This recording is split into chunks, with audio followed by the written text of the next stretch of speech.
బంగారు ఆశ వెండి వెలుగు. ఒక అందమైన ఉదయం సుమతి వార్తాపత్రిక చదువుతూ ఆందోళనగా కూర్చుని ఉంది.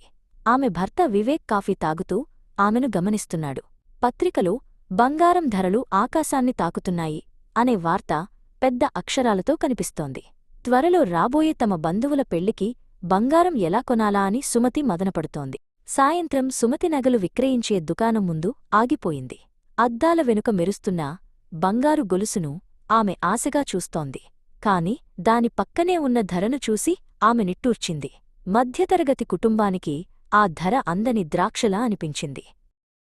మరుసటి రోజు సుమతి తన స్నేహితురాలు లతను కలిసింది. లత చాలా ఆవేదనలో ఉంది. మా అమ్మాయి పెళ్లికోసం బంగారం కొనాలని దాచుకున్న డబ్బు ఇప్పుడు దేనికి సరిపోవడం లేదు అని లత కన్నీళ్లు పెట్టుకుంది. బంగారం వెనుక పరిగెత్తడం వల్ల కలిగే మానసిక ఒత్తిడి వారిద్దరి ముఖాల్లోనూ స్పష్టంగా కనిపిస్తోంది. ఇంటికి వచ్చిన తర్వాత వివేక్ సుమతిని పిలిచి దగ్గర కూర్చోబెట్టుకున్నాడు.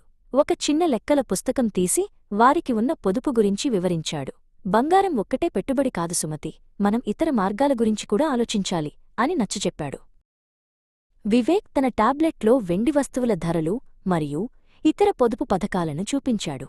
చూడు, బంగారం కొనలేనప్పుడు వెండి లేదా మ్యూచువల్ ఫండ్స్లో పెట్టుబడి పెట్టడం వల్ల మనకు భవిష్యత్తులో మంచి లాభాలు వస్తాయి.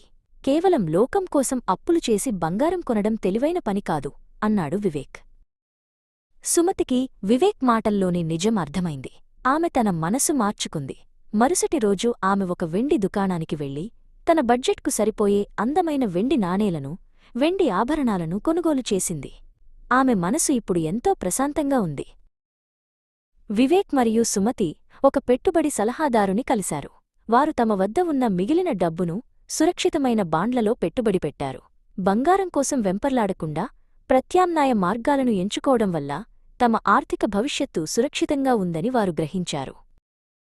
కొన్ని నెలల తర్వాత బంగారం ధరలు మరింత పెరిగాయి. చాలామంది మహిళలు ఆందోళన చెందుతున్నారు.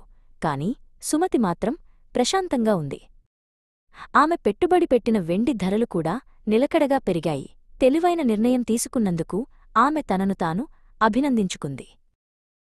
బంధువుల పెళ్లిరోజు రానే వచ్చింది. సుమతి చాలా హుందాగా, కళాత్మకంగా డిజైన్ చేసిన వెండి నగలు ధరించి వేడుకకు వెళ్ళింది. అందరూ ఆమె నగల ప్రత్యేకతను మెచ్చుకున్నారు. లత కూడా సుమతివైపు ఆశ్చర్యంగా, గౌరవంగా చూసింది. వేడుక ముగిసిన తర్వాత వివేక్, సుమతి ఒక పార్కులో కూర్చుని మాట్లాడుకుంటున్నారు. బంగారం విలువైనదే కావచ్చు, కాని మన మనశ్శాంతి అంతకంటే విలువైనది అని సుమతి అంది. వివేక్ నవ్వుతూ ఆమె చేతిని పట్టుకున్నాడు. సరైన సమయంలో సరైన నిర్ణయం తీసుకుంటే జీవితం సుఖమయంగా ఉంటుందని ఆ దంపతులు నిరూపించారు.